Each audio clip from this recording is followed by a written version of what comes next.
എല്ലാവർക്കും പുതിയൊരു വീഡിയോയിലേക്ക് ഹൃദ്യമായ സ്വാഗതം. ഞാൻ Rashmi, life coach, mind power trainer and success coach. ഇന്നത്തെ വിഷയം എന്ന് പറയുന്നത് നമ്മുടെ ഉപബോധ മനസ്സിൻ്റെ ശക്തി എന്ന് പറയുന്ന ജോസഫ് മർഫിയുടെ ബുക്കിലെ ചില വരികളാണ്. അദ്ദേഹത്തിൻ്റെ ബുക്കിൽ നമുക്കിങ്ങനെ കാണാനാകുന്നുണ്ട്, നിങ്ങളുടെ ഉപബോധ മനസ്സിൽ നിങ്ങളൊരു വിത്തിട്ട് വെച്ചാൽ ആ വിത്ത് അവിടെ കിളർന്ന് വളർന്നു വലുതായി. അത് നല്ലതോ ആവാം, ചീത്തതോ ആവാം. ആ വിത്ത് എങ്ങനെ ആണെങ്കിലും ആവാം. നല്ല വിത്താണെങ്കിൽ നല്ലത് തരും, ചീത്ത വിത്താണ് നമ്മൾ ഇട്ടതെങ്കിൽ അതിനനുസരിച്ചുള്ള ഫലം തരും. ഇതുപോലെയാണ് നമ്മുടെ മനസ്സ് എന്നത്. നമ്മുടെ ഉപബോധത്തിന് ഡിവൈൻ പവറാണ് എന്നുള്ളതാണ് ഈ ബുക്കിൽ വ്യക്തമാക്കുന്നത്. നിങ്ങളുടെ ഉപബോധ മനസ്സിൻ്റെ ശക്തി എന്നാണ് ആ ബുക്കിൻ്റെ പേര്. നിങ്ങൾ ഒട്ടുമിക്ക പേരും ആ ബുക്ക് ചിലപ്പോൾ വായിച്ചിട്ടുണ്ടാവും. വായിക്കുന്നവർ തീർച്ചയായും ആമസോണിലും ഫ്ലിപ്കാർട്ടിലും ഒക്കെ ആ ബുക്ക് അവൈലബിൾ ആണ്. ചെറിയൊരു പൈസയേ ഉള്ളൂ അതിന്. തീർച്ചയായും വാങ്ങി വായിക്കുക. മലയാളത്തിലും ഇംഗ്ലീഷിലെല്ലാം ലഭ്യമാണ്. ജോസഫ് മർഫി അദ്ദേഹത്തിൻ്റെ പുസ്തകത്തിൽ പറയുന്നത് ഇത്രയേ ഉള്ളൂ. നമ്മുടെ മനസ്സ് എന്ന് പറയുന്നത് ഒരു കൃഷിത്തടത്തിനെയാണ് ഉപമിച്ചിരിക്കുന്നത്. കൃഷിയോഗ്യമായ ഒരു നിലം, ആ നിലത്ത് വെറുതെ ഒരു നല്ല കായ്കനികളൊക്കെ ഉണ്ടാകുന്ന അതായത് തക്കാളി, നല്ല തക്കാളി ഉണ്ടാകുന്ന, അല്ലെങ്കിൽ നല്ല വെണ്ടയ്ക്ക ഉണ്ടാകുന്ന, അല്ലെങ്കിൽ നല്ല മുരിങ്ങക്ക ഉണ്ടാകുന്ന നല്ല വിത്ത് കൊണ്ടുപോയി വെറുതെ അങ്ങോട്ട് പാകിക്കഴിഞ്ഞാൽ മഴയും കാറ്റുകളൊക്കെ വരുന്ന സമയത്ത് അതങ്ങ് പോയി ആ മണ്ണിൻ്റെ ഗുണമേന്മ എന്താണെന്ന് പോലും അത് മനസ്സിലാവാതെ അതവിടെ വാടിക്കരിഞ്ഞ് ഉണങ്ങിപ്പോവും. പകരം അത് ഉഴുതു മറിച്ചിട്ടാണെങ്കിലോ ഇടുന്നത്, ഉഴുതു മറിച്ച് ക്ലീൻ ചെയ്ത് വേലി കെട്ടി വിത്തിട്ട് വെള്ളമൊഴിച്ച് അതിന് വേണ്ട വളങ്ങളൊക്കെ കൊടുത്തിട്ടാണെങ്കിലോ ആ വിത്ത് വളരുന്നതെങ്കിൽ നല്ല തക്കാളിയും നല്ല വെണ്ടയ്ക്കൊക്കെ ആയിട്ട് നമുക്ക് കിട്ടുന്നുണ്ട് അല്ലേ. ഓക്കെ, ഇതുപോലെയാണ് നമ്മുടെ മനസ്സും. നമ്മളുടെ മനസ്സ് എന്ന് പറയുന്നത് നമ്മൾ എന്താണോ കൊടുക്കുന്നത് അതിനനുസരിച്ചിട്ടാണ്. എന്താണ് ആക്ച്വലി നമ്മൾ അട്രാക്റ്റ് ചെയ്തെടുക്കുന്നത്, നമ്മൾ എന്താണോ ആകുന്നത്, നമ്മൾ എങ്ങനെയാണോ അതാണ് നമ്മൾ അട്രാക്റ്റ് ചെയ്തിരിക്കുന്നത്. ഓക്കെ, നമ്മൾ നെഗറ്റീവ് ഇമോഷൻസ്, നമുക്ക് ബാഡ് ഇമോഷൻസ് ആണ് നമ്മുടെ മനസ്സിലൂടെ കുറേ നാളുകളായിട്ട് ഇങ്ങനെ നമ്മളിങ്ങനെ വിഷാദ പോലെ കൊണ്ടു നടക്കുന്നതെങ്കിൽ അതുപോലെയുള്ള സാഹചര്യങ്ങൾ നാം പോലും അറിയാതെ നമ്മൾ സൃഷ്ടിക്കുന്നു. പലർക്കും ഈ ഒരു അവയർനെസ് ഇല്ലാത്തതാണ് ഈ പ്രശ്നങ്ങളുടെയൊക്കെ കാര്യം നമ്മളിതിനെപ്പറ്റി ഒരുപാടൊന്നും പഠിക്കുകയോ അല്ലെങ്കിൽ നമുക്കാരും പറഞ്ഞു തരാനോ ഇല്ലാത്ത അവസ്ഥയിലൂടെ കടന്നു വന്നവരായിരിക്കും.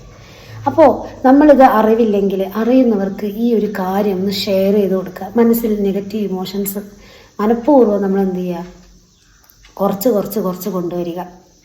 അതിന് നിങ്ങളെ സഹായിക്കുന്ന ഒരു ടൂളാണ് ഗ്രാറ്റിറ്റ്യൂഡ്. നന്ദിയോടെ ജീവിക്കുക എന്നുള്ളതാണ് എല്ലാവരുടെയും ജീവിതത്തിൻ്റെ ഏറ്റവും വലിയ മഹിമ എന്ന് പറയുന്നത്. കാരണം നന്ദിയുള്ളവന് കൂടുതൽ കൊടുക്കപ്പെടും, നന്ദിയില്ലാത്തവനോ ഉള്ളതും കൂടെ എടുക്കപ്പെടും. ഇത് എല്ലാ മതഗ്രന്ഥങ്ങളിലും പഠിപ്പിക്കുന്നതാണ്. അതുകൊണ്ട് തന്നെ നന്ദിയുടെ മഹത്വം നമുക്ക് അറിഞ്ഞാലോ അറിഞ്ഞില്ലെങ്കിലും എന്താണത് പറയുന്നതെന്ന് മനസ്സിലാവും. കാരണം എല്ലാവരും ഒട്ടുമിക്ക ആളുകളും വിശ്വാസികളാണ്. വിശ്വാസമില്ലാത്തവരും നമ്മളുടെ ഇടയിലുണ്ട്. പക്ഷെ അവർ നന്ദിയൊന്നും പറഞ്ഞില്ലെങ്കിലും അവർ ചില കാര്യങ്ങൾ യുക്തിവാദികളുണ്ടാവും. യുക്തിവാദികൾ എന്താണ്, അവർ ചിന്തിക്കുക എന്താണ്, ഞാൻ എന്താണോ ചെയ്യുന്നത് അതിനനുസരിച്ച് പ്രതിഫലം എനിക്ക് കിട്ടും. ഇത്രയേ ഉള്ളൂ. നമ്മൾ എന്താണോ കൊടുക്കുന്നത് അത് നമ്മളിലേക്ക് തിരിച്ച് നമ്മൾ നന്ദിയോടെ ഓർക്കുമ്പോൾ, നമ്മൾ നന്ദി പറയുമ്പോൾ നന്ദി പറയാനുള്ള അവസരങ്ങൾ ലൈഫിലേക്ക് വരുന്നത്. ഇത്രയേ ഉള്ളൂ, സിമ്പിളായിട്ട്. അപ്പോൾ ഇന്ന് നമ്മുടെ മനസ്സിൽ നമ്മൾ നല്ല വിത്തുകളിടാൻ, നമ്മുടെ മനസ്സിനെ നല്ല പാകപ്പെടുത്താൻ, നല്ല കൃഷിയോഗ്യമായ ഒരു നിലമാക്കി മാറ്റണം. അവിടെ കുറേ വിത്തുകൾ ഇടണം. അതിനാണ് നമ്മൾ എന്ത് ചെയ്യുന്നത്, കളകളൊക്കെ അവിടെ നിന്ന് പറിച്ച് മാറ്റണം. ആ കളകളൊക്കെ പറിച്ച് മാറ്റി അവിടെ നല്ല വിത്ത് വിധിച്ചാൽ നല്ല ഫലഭൂഷ്ടമായ വെണ്ടയും ചീരയും തക്കാളിയും അപ്പോൾ നമ്മുടെ മനസ്സാകുന്ന കൃഷിത്തടത്തിലേക്ക് നമ്മൾ നല്ല ഫലഭൂഷ്ടമായ വിത്തുകൾ വിതയ്ക്കാൻ പോവുകയാണ്. അതിനനുസരിച്ച് നമ്മുടെ ജീവിതം രൂപപ്പെടുകയും ചെയ്യും. ഓക്കെ, അപ്പോൾ I am affirmation daily use ചെയ്യുക. ദിവസവും ഐ ആം അഫർമേഷൻ യൂസ് ചെയ്യുമ്പോൾ അതിൻ്റെതായ മാറ്റങ്ങൾ നിങ്ങളുടെ ലൈഫിൽ ഉണ്ടാകുന്നതാണ്. എഴുതിയെടുക്കുകയോ അല്ലെങ്കിൽ കേട്ട് മനസ്സിലാക്കുകയോ ചെയ്യുക. Okay, I am divine, I am whole, I am perfect, strong. I am divine, I am whole, I am perfect, I am strong, I am powerful, I am harmonious, I am loving and happy. Okay, ഇതൊക്കെ പറയുമ്പോൾ നല്ല ഫീലിങ്സോടുകൂടെ പറയുക. നിങ്ങൾ കഴിയുന്നതും കണ്ണാടി നോക്കി പറയാൻ ശ്രമിക്കുക. ഓക്കെ, കണ്ണാടിയെ നമ്മളെ സ്വന്തം സുഹൃത്തായി കണ്ടുകൊണ്ട് പറയുക. ഇന്ന് നിങ്ങൾ പറയുന്ന വാക്ക് നാളെ റിയാലിറ്റിയിൽ നിങ്ങൾ തന്നെ കൊണ്ടുവരും. I am peaceful, I am powerful and stable. I am peaceful, I am powerful and stable. I am bliss, I am happy. I am wise, I take right decision at right time. Divine intelligence gives me all the ideas I can. I am wise, I take right decision at the right time. Divine intelligence gives me all the ideas I can. I am happy always. I trust myself. I am fresh, energetic, relaxed. ഇത് ഞാൻ ചിലപ്പോൾ പറയുന്ന സമയത്ത് നിങ്ങൾക്ക് എഴുതിയെടുക്കാൻ പ്രയാസം ഉണ്ടെങ്കിൽ description ബോക്സിൽ ഇതെല്ലാം ടൈപ്പ് ചെയ്ത് ഞാൻ ഇടുന്നതാണ്. തീർച്ചയായും നിങ്ങളിത് യൂസ് ചെയ്യുക. നിങ്ങളുടെ ലൈഫിൻ്റെ ക്രിയേറ്റർ നിങ്ങൾ തന്നെയാണ് എന്നുള്ള കാര്യം എപ്പോഴും ബോധം വേണം.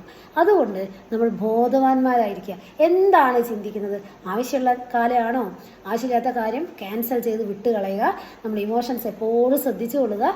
പോസിറ്റീവായിരിക്കാൻ ശ്രമിച്ച് ലാസ്റ്റ് എന്നും ഹാപ്പി ആയിട്ടിരിക്കാൻ നമുക്ക് സാധിക്കും. അപ്പോൾ എല്ലാവർക്കും നല്ലൊരു ദിനം ആശംസിച്ചുകൊണ്ട് നിർത്തുകയാണ്. അതേപോലെ എൻ്റെ ഒരു വാട്സപ്പ് ഗ്രൂപ്പുണ്ട്, Reshmi happy life app and miracle എന്ന ചാനലിൻ്റെ ഗ്രൂപ്പ്. അപ്പോൾ അതിലേക്ക് നിങ്ങൾ ജോയിൻ ആവുക. അതിൽ ഡെയിലി ഗ്രാറ്റിറ്റ്യൂഡിൻ്റെ പ്രാക്ടീസ്, എഫർമേഷൻസ്, 21 ഡേയ്സ് അബണ്ടൻസ് ചലഞ്ചൊക്കെ ഇപ്പോൾ സ്റ്റാർട്ട് ചെയ്തിട്ടുണ്ട്. അപ്പോൾ എല്ലാവരെയും അതിലേക്ക് സ്വാഗതം ചെയ്യുന്നു. അതേപോലെ മൈൻഡ് മാസ്റ്ററിൻ്റെ ക്ലാസ് ആർക്കെങ്കിലും ജോയിൻ ചെയ്യാൻ താല്പര്യമുണ്ടെങ്കിൽ തീർച്ചയായും 87 58 63 218 എന്ന നമ്പറിലേക്ക് മെസ്സേജ് ചെയ്യുക. ആ ക്ലാസ്സിൽ ജോയിൻ ചെയ്ത ആളുകൾക്കൊക്കെ നല്ല റിസൾട്ടാണ് ലഭിക്കുന്നത്. കാരണം മനസ്സിൻ്റെ മാസ്റ്റർ ആവാനാണ് ആ ക്ലാസ് നിങ്ങളെ ഏറെ സഹായിക്കുന്നത്. അപ്പോൾ എല്ലാവർക്കും നല്ലൊരു ദിവസം ആശംസിച്ചുകൊണ്ട് അതിൻ്റെ പേരുന്നു Reshmi life coach, mind power trainer and success coach. Bye by.